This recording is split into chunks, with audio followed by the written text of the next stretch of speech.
Charts पे एक निगाह डालते हैं, कैसा रहा है पूरा हफ्ते भर का समाचार और उसको देख कर के हम थोड़ा ये समझेंगे कि ये देखिए किस तरह से गिरावट है यहाँ पे और खास करके शुक्रवार की गिरावट जिस तरह से है लगभग 2% के आसपास की सेंसेक्स में भी और ये तमाम जो लेवल्स हैं वो सब टूटते चले जा रहे हैं।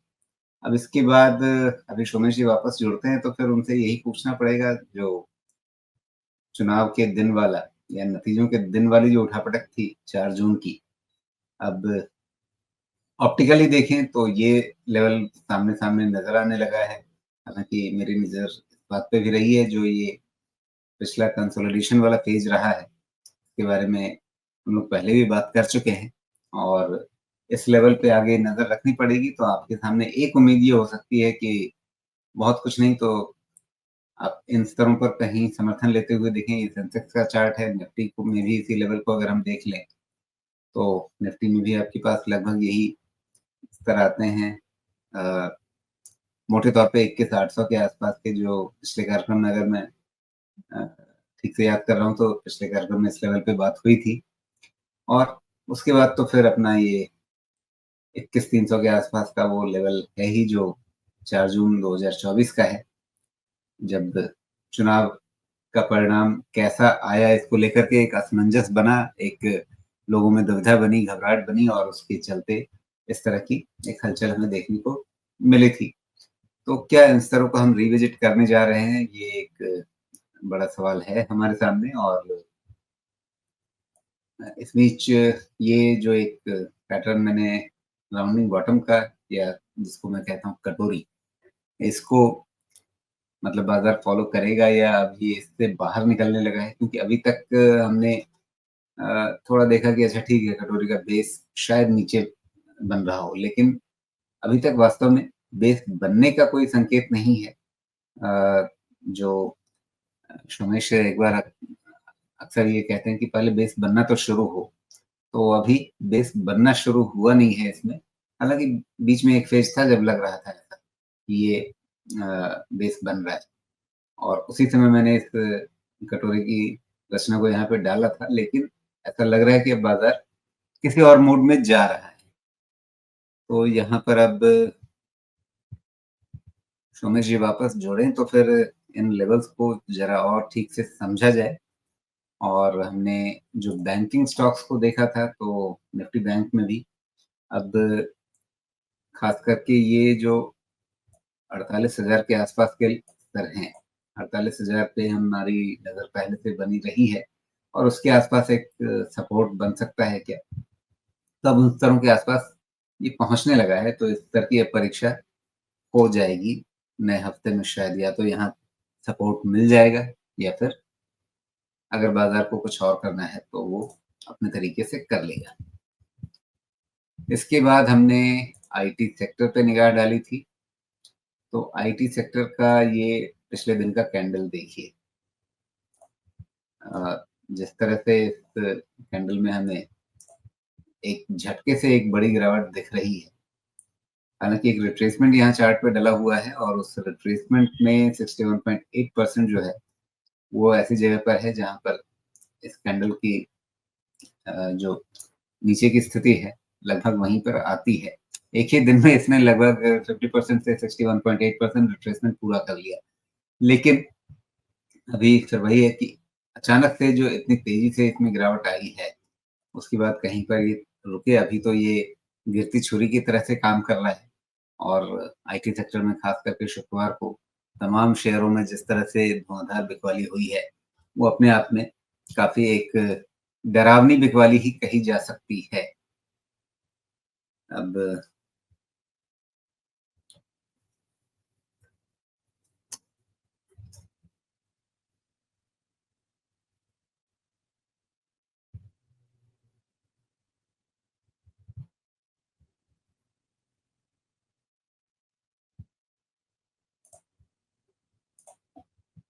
इन सब के बीच में अभी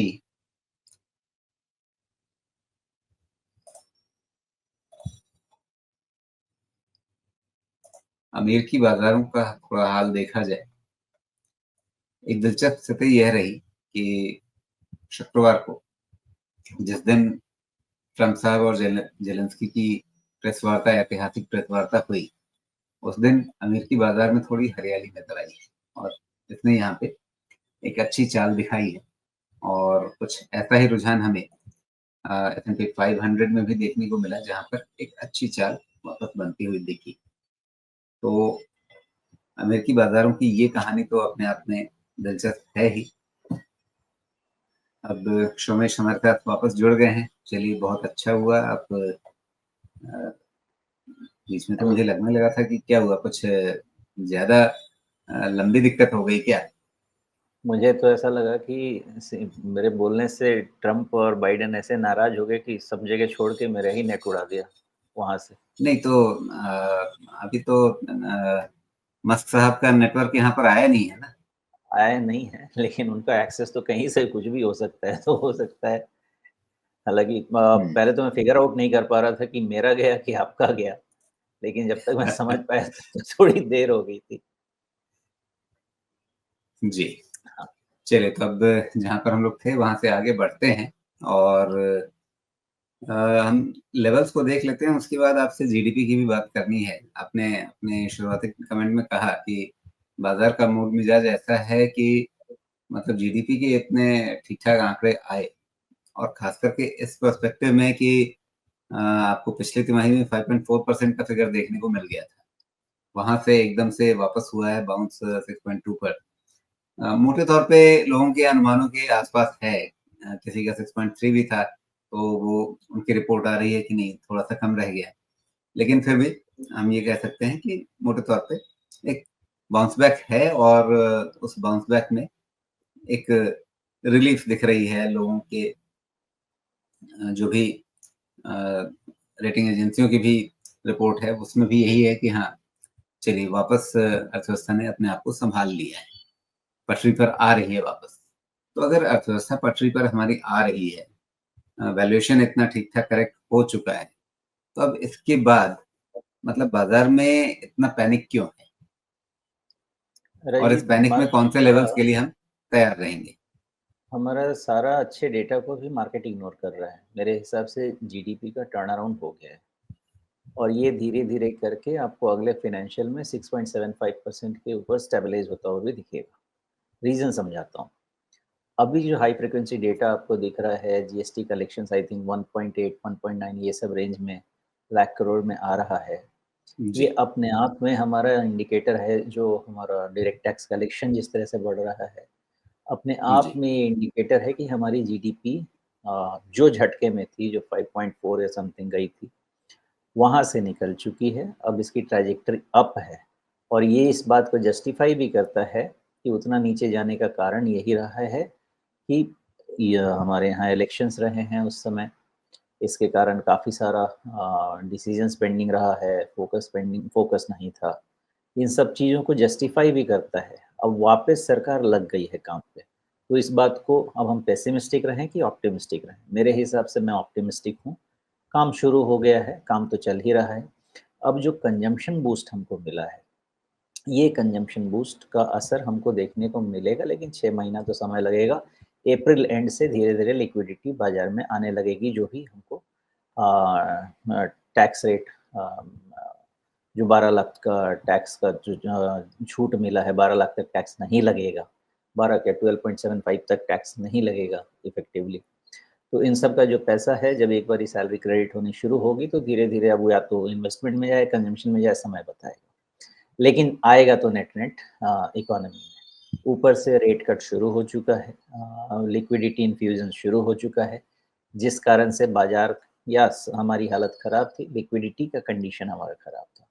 तो क्या-क्या इम्प्रूव होगा? मेरे हिसाब से लिक्विडिटी इम्प्रूव होगी, कंज़म्पशन इम्प्रूव होगा, जीडीपी डेटा भी धीरे-धीरे इम्प्रूव ही होता रहेगा, बिकॉज़ कंज़म्पशन एक बड़ा कॉम्पोनेंट है हमारे जीडीपी का और वहाँ पे काफ़ी बड़ी राहत तो है।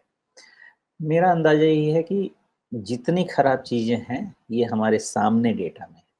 यहाँ से डेटा अच्छा ही होना चाहिए। अगर ट्रेड वॉर का कुछ इम्पैक्ट हमारा एक्सपोर्ट-इम्पोर्ट पे बड़ा पड़ता है, तो वो तो अभी मैं बात नहीं कर पाऊँगा, उसका मुझे अंदाज़ा नहीं है। लेकिन जो डेटा मेरे सामने है, इस डेटा के हिसाब से मैं समझता हूँ कि जीडीपी ग्रोथ यहाँ से बॉटम हो चुकी है, यहाँ से अपवर्ड्स ही रहेगी और सेकंड हाफ ऑफ FY26 मेरा अंदाजा है कि हम 6.75% या मे बी उससे ऊपर भी हम जीडीपी देखेंगे। मैं पॉजिटिव हूँ। मार्केट इस चीज़ को फैक्टर करता है और बहुत तेज़ी से फैक्टर करता है। अभी मामला जिटरी है because of some other reason. जी। अब सुमेश, यहाँ पे कुछ दर्शक हैं, वो कह रहे हैं कि अब RSI 25 के नीचे आ गया है, मतलब हम बेयर मार्केट में एंटर कर रहे हैं। इनके कुछ और भी कमेंट्स हैं कि वो तो 2008 को याद कर रहे हैं कि 2008 का ग्राफ और अभी 2024 का ग्राफ देखिए, तो दोनों एक जैसे दिख रहे हैं। क्या सही में? सर जी, एक चीज़ तो एग्री कर लिया जाए कि जो फ्राइडे में प्राइसेस ज़बरदस्त टूटे हैं, खासकर इन्होंने 2020 की याद दिला दी है as far as mid cap और small cap are concerned because हमारी जनता जो ऊपर में फँसी है, वहीं पे फँसी है। तो जिन्होंने प्रॉफ़िट बुक करके रीइन्वेस्ट किया हुआ है, उनको तकलीफ़ नहीं होगी बिकॉज़ उनके वैल्यूएशंस चेंज हुए हैं। लेकिन जो जनता ऊपर में जाके खरीद के बैठी है, उनका तो हाल 2020 वाला हो गया है। ये फ़र्क है। तो प्राइसेस टूटे हैं, दर्द है। तो उसके लिए तो थोड़ी सहानुभूति रखनी पड़ेगी लोगों से। लेकिन मार्केट में ऐसा होता है, हमने पहले भी देखा है और इसीलिए कहा जाता है कि भाई कर्ज़ लेके काम मत करो, इतना तो समझाया जाता है। बाकी वैल्यूएशन चेंज है तो आपको ज़्यादा चिंता करनी नहीं चाहिए बिकॉज़ अब नहीं खरीदेंगे तो फिर गाते रहेंगे। हाँ, फिर मुझे मत बोलिएगा कि बाज़ार 20,000 चला गया तो भाई 22,000 टूटा तो 21 जाएगा, 20 जाएगा कि 15 जाएगा, नहीं पता है। हो सकता है चला जाए। अब वैल्यूएशन मुझे जो समझता है मेरे हिसाब से 1 ईयर फॉरवर्ड 17 टाइम्स है। 20,500 के आसपास 1 ईयर फॉरवर्ड 16 टाइम हो जाएगा। मैंने कभी देखा नहीं है 6.5% के ग्रोथ पे 16 टाइम 17 टाइम के तो नीचे ही नहीं देखा है मैंने। तो 16 टाइम के नीचे भी मैं नहीं देखना चाहता। प्लस एक जो हमेशा सवाल आता है कि भारत महँगा है। सर भारत महँगा था, महँगा है और महँगा रहेगा। क्यों? ऐसा नहीं है कि हमारे यहाँ कोई ऐसे पर लगे हुए हैं हमारे को। हमारे यहाँ डिमांड सप्लाई का प्रॉब्लम है। हमारे पास जो स्टॉक्स है उसमें लिक्विडिटी इतनी शैलो है कि जो खरीदने आता है उसको बिना प्रीमियम दिए स्टॉक नहीं मिलेगा। इसलिए हम प्रीमियम पे हमेशा रहे हैं और आगे भी प्रीमियम पे ही रहेंगे। 5,000 7,000 कहने को स्टॉक है हमारे पास, खरीदने जाइए तो 500 के नीचे लिक्विडिटी दिखाइए आप जाके। ये प्रॉब्लम है। तो हमारा प्रीमियम वैल्यूएशन रहेगा, था, है और रहेगा। अब भी नहीं खरीदेंगे, तो कभी नहीं खरीदेंगे, लेकिन खरीद के 20,000 जाएगा तो बोलेंगे कि 20,000 आ गया, मुझे 20,000 के बॉटम पे खरीदना है। मेरी ये एबिलिटी होती ना तो मैं दुकान नहीं चलाता, मैं कुछ और करता। जी। अब ये बताइए, 20,000 की चर्चा आप बार-बार कर रहे हैं, आने वाला है क्या? राजीव जी 22,000 के नीचे कुछ भी पॉसिबल है।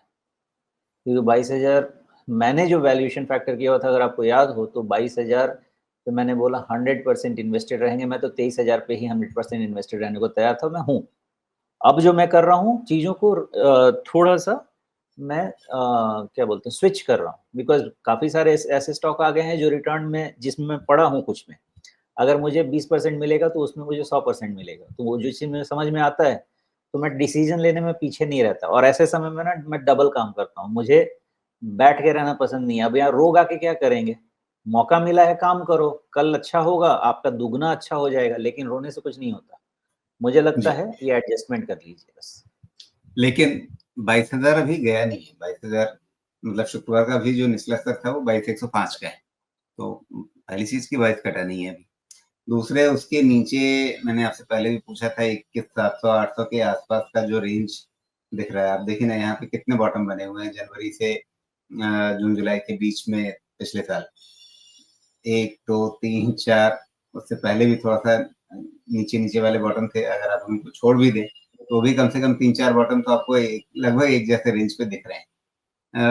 क्यों ना समझा जाए कि हाँ, ये एक बहुत बढ़िया ज़ोन हो सकता है सपोर्ट के लिए और उसके नीचे आपका वो 4 जून वाला है ही जिस दिन मोदी जी वापस आएँगे या नहीं आएँगे, ये डर लग गया था बाज़ार को। आपको मालूम है राजीव जी, जितने भी नंबर आप बोलेंगे मैं बहुत सारे नंबर्स मैंने सब लिख के रखे हुए हैं। एक-एक सपोर्ट बता सकता हूँ जो 21,500 से शुरू हो रहा है। मैं सिर्फ़ इतना कहना चाहता हूँ कि मार्केट जब तक रिवर्सल नहीं देता है और जिस तरह का हुआ है फ्राइडे को, मुझे लगता है मोस्टली मार्जिन पोज़ीशंस तो कट गए हैं राजीव जी। लेकिन थोड़ा बहुत मंडे पे पेन रहेगा ही और यूएस जिस तरह से फ्राइडे को रिबाउंड हुआ है, तो उतना पेन शायद मंडे को नहीं रहे। मुझे ऐसा लगता है। लेकिन अब आप 22,000 को ना बहुत की मान के चलिए और एक चीज़ हमेशा ध्यान रखिएगा, मार्केट नीचे-ऊपर दोनों तरफ और टाइमिंग में भी सरप्राइज़ करता है। दोनों काम मत कीजिएगा। ऊपर से नीचे सरप्राइज़ कर चुका है, 23,500 वाला गया, 22,900 गया, 22,000 पहुँच गया, टाइमिंग में भी सरप्राइज़ कर सकता है। इसलिए ये इस समय डिस्कशन का मुद्दा होना ही नहीं चाहिए क्योंकि ट्रेडर को पहले ही बोला था भैया थोड़ा-सा जाके घूम-वूम के आओ, कुंभ नहा के आओ, कुछ तो पुण्य मिलेगा। लेकिन इन्वेस्टर के लिए तो यही समय है, सेल डिस्काउंट, डीप डिस्काउंट में चीज़ें मिल रही हैं। अगर आपने बीएफएसआई, कंजम्पशन, फार्मा, थोड़ा प्राइवेट कैपेक्स में अच्छी चीज़ खरीद ली, जिसके पास कैश ठीक-ठाक है, जिसके रिटर्न रेशियोज़ ठीक-ठाक हैं, पैसा बन जाएगा। जी। अच्छा, अभी चार्ट पे मैंने एक काम किया कि जो अभी तक जो रिट्रेसमेंट लगा रखा था 4 जून 2024 से, उसको मैंने कर दिया है यहाँ पर मार्च 2023 में। ये जो लगभग 17,000 के नीचे वाला लेवल है, 16,800 के आसपास का, वहाँ से जो चाल बनी पूरी, इसका रिट्रेसमेंट और इसमें हमें क्या दिख रहा है कि 38.2% टूटा है और उसके बाद वहाँ से एकदम से झटके से नीचे आ रहा है। तो वैसे में क्या हम इस रिट्रेसमेंट में 61.8% के लिए तैयार हो जाएँ, जो 20,500 के आसपास बनता है और एक दिलचस्प चीज़ देखिए, यहाँ पर एक गैप बना था। ये ब्रेकआउट पॉइंट एक गैप के साथ था। तो इसीलिए पूछ रहा हूँ बार-बार ये जो आप 20,000 कई बार बोल चुके हैं इस प्रोग्राम में, मतलब तैयारी हो गई है लगता है उसकी। नहीं राजीव जी, एक्चुअली ये सब ना जिस तरह से गिर रहा है, इतना पेन है ना बाज़ार में कि 22,000 से 10% कैपिचुलेशन दिखा नहीं ना। कैपिचुलेशन कब होता है? जब लॉन्ग टेल बनता है, तो कैपिचुलेशन तो फ्राइडे को दिखा नहीं है, लो पे ही बंद हुए हैं। तो कोई एक ऐसा दिन अगर मिल जाए ना जिसमें लॉन्ग टेल बन जाए, जैसा आपको इलेक्शन वाला दिन था, जैसा आपको कोविड का बॉटम मिला, जैसा 2008 का बॉटम मिला, मैं तो कॉल ले लूँ। लेकिन कुछ एक इंडिकेटर मिले ना, या तो निफ्टी बैंक कुछ इंडिकेटर दे, कोई एक इंडिकेटर मिले, मैं तुरंत कॉल ले लूँगा। ऐसे फॉल में मैं कॉल लेने में चूकता नहीं हूँ। लेकिन एक इंडिकेटर नहीं है मेरे पास, सिर्फ यूएस के इंडिसेस का इंडिकेटर मुझे ये लग रहा है कि यहाँ से मार्केट उनका पलटता है। नैस्डैक भी 200 डीएमए से पलट रहा है और यहाँ से पलटता है। रिलीफ रैली की पॉसिबिलिटी है, कितने दिन तक अमृतांजन काम करेगा वो नहीं पता है। जी। अच्छा, यहाँ पर हमारे एक दर्शक हैं रवि सक्सेना जी, ये कह रहे हैं कि आप एक कार्यक्रम में जब निफ्टी लगभग 25-800 के पास था, तब इन्होंने कहा था कि मंथली आरएसआई जो है निफ्टी का वो 84 पर आ गया है और तब आपने कहा था, मुझे तो याद नहीं है, ये कह रहे हैं कि बाज़ार 28,000 तक जा सकता है और आरएसआई कैन रिमेन एलिवेटेड। तो अब ये पूछ रहे हैं कि अब आरएसआई तो आ गया है 22 के आसपास, तो क्या अभी भी मतलब ओवरसोल्ड रह सकता है यहाँ पे? राजीव जी, इसमें जो इन्होंने स्टेटमेंट दिया है मैं उसमें क्लियरली बताऊँ आपको, 26,000 के ऊपर आप किसी भी दिन मेरा स्टेटमेंट देख लीजिए, 26,000 के ऊपर मेरे पास कोई लेवल था ही नहीं कि 28,000 के अलावा जाना है तो 28,000 जाएगा, लेकिन मुझे 26,000 के ऊपर निफ्टी क्यों रहना चाहिए ये नहीं समझ में आता था। आरएसआई वगैरह की बात अलग है, मैं अपने वैल्यूएशंस निकाल के बैठता हूँ, 26,000 के ऊपर ये साल का वैल्यूएशन नहीं बैठ रहा था, लेकिन रैली अगर फोमो की चलती है तो 28,000 तक जा सकती है, लेकिन मैंने हमेशा इस चीज़ का आपको बताया हुआ है कि अपना जो लेवल टूटा, क्योंकि अगर आप टेक्निकल बात कर रहे हैं तो टेक्निकल लेवल टूटा तो फिर अपने व्यू को चेंज कर लीजिए। 1000 बार उसके बाद हम बेरिश मत बेरिश सॉरी मैं बेरिश कभी नहीं हूँ। वो करेक्टिव मोड में हम 1000 बार जा चुके हैं और करेक्टिव मोड में ही चल रहे हैं। 24,000 के नीचे हमने खरीदारी एक बार की, वो भी काम किया। उसके बाद 24 से 23,000 के नीचे भी हमने खरीदारी की, ये भी काम करेगा, लेकिन ये फंडामेंटल हम जा रहे हैं। अब रही बात टेक्निकल की, आप बात कर रहे हैं आरएसआई, सर ये सब ना अभी जब इस तरह का चलता है ना बाज़ार, किसी समय भी आरएसआई कभी काम नहीं करता है। एक ना आपने जो नंबर आरएसआई का दिया है, अभी का आरएसआई ऐसा है कि यहाँ से पलटना चाहिए। लेकिन मैं कुछ भी बोलने के पहले जो भी ये मार्केट चल रही है ना, इसमें कुछ बोलना ठीक नहीं है। मैं सिर्फ़ इतना जानता हूँ इन्वेस्टमेंट करके रखिएगा, पैसा बनेगा, नहीं तो यही डेटा हम टेक्निकल पढ़ते रह जाएँगे, गिरने में कभी भी टेक्निकल काम नहीं आएगा। आप लिख के रख लीजिए, आपको हर टेक्निकल एनालिस्ट, आप मेरे पास कोई एविडेंस लेके आ जाइए, मैं नहीं मानूँगा। 20-25 साल तो हो गए ना मुझे इस बाज़ार में, नहीं मानूँगा। आप नहीं सँभाल सकते बाज़ार को, आपको फंडामेंटल पे ही डिसीज़न लेना होगा। गिनते रहिए आरएसआई, लेकिन खरीद के बैठ जाइए, आपको ऐसा ही पैसा 18 महीने में हो सकता है 2 साल में डबल-डबल हो जाए चीज़ें आपकी, 3-3 टाइम हो जाए, ऐसा गिरा हुआ है प्राइस। कौन आरएसआई देखने जाए इस समय? मतलब क्या देखना है ये भी हमको समझ में आना चाहिए। ट्रेंडिंग मार्केट में देखिए ना आरएसआई साहब, चलेगा आपको। मार्केट में क्या ट्रेंड है? ब्लड बात है, तो उसमें क्या करना है? अच्छी चीज़ खरीदिए, आराम से जाके सो जाइए। आपका एक पॉइंट मैं मानता हूँ कि यहाँ से आरएसआई ऐसा बन रहा है कि पलटना चाहिए। किस बेसिस पे कॉल लूँ कि कल ट्रम्प कुछ नहीं बोलेंगे, पागल आदमी है, कुछ भी बोलेगा, क्या करूँगा मैं? जी। अच्छा, आप ये बताइए, कम से कम चार्ट पे कोई ऐसा लेवल है जिसके ऊपर जाने के बाद आपको लगेगा कि हाँ, अब मामला ठीक हो रहा है? ये हर बार तो हर बार गैप डाउन। लेवल है, ऐसा नहीं है कि नहीं है, मेरे दिमाग में सब कुछ है। एक बार हिट तो तो करे। वो बोलने के पहले ना सोचना पड़ता है, क्योंकि बोलना रिस्पॉन्सिबिलिटी लेनी पड़ती है ना, और मैं सोच समझ के बोलना चाहता हूँ। मैं फिलहाल लूँगा डिसीज़न निफ्टी बैंक से। आपका निफ्टी आईटी गया, उसकी बात भी तो कभी-कभी कर लिया कीजिए साहब आप लोग। इतना निफ्टी आईटी पे मेरा मतलब छीछा लेदर किया गया है। उस पे भी बात कीजिए, अभी आईटी ही रुला रहा है आपको। एक बार होनी चाहिए इसकी बात। आईटी अभी आपका डीप प्रॉब्लम में है, जो इंडेक्स है। देख लीजिए। अब ये आ रहा है आपका 62% रिट्रेसमेंट पे। होना चाहिए ना इसका सपोर्ट, सम्मान यहाँ पे। बैंक भी अभी लग रहा है ठीक-ठाक है। तो एक बार बाज़ार पलट जाए ना, मैं वो कॉल लूँगा राजू जी, अभी लेने की सिचुएशन में नहीं। इसलिए मैं किसी भी तरीके की गैर ज़िम्मेवार स्टेटमेंट लोगों के लिए नहीं देना चाहता। मैं सिर्फ़ ये जानता हूँ कि यहाँ से ट्रेडिंग का मार्केट अभी भी नहीं है। आपके अभी तो सुना ही होगा, 1-2 अच्छे न्यूज़ तो नहीं ही आए हैं सुनने को। उस तरह का सिचुएशन हो जाएगा। इन्वेस्टमेंट का काम कीजिए, डायरेक्शन आने पे मैं ज़रूर बताऊँगा। सवाल है कि कहाँ लेवल है। पहला ये गैप डाउन ओपन हुआ है हमारा डेली चार्ट पे निफ्टी का। तो अब जहाँ से ये इसको क्या बोलते हैं, मारी-बोझू या कुछ तो कैंडल टाइप बोलते हैं इसको।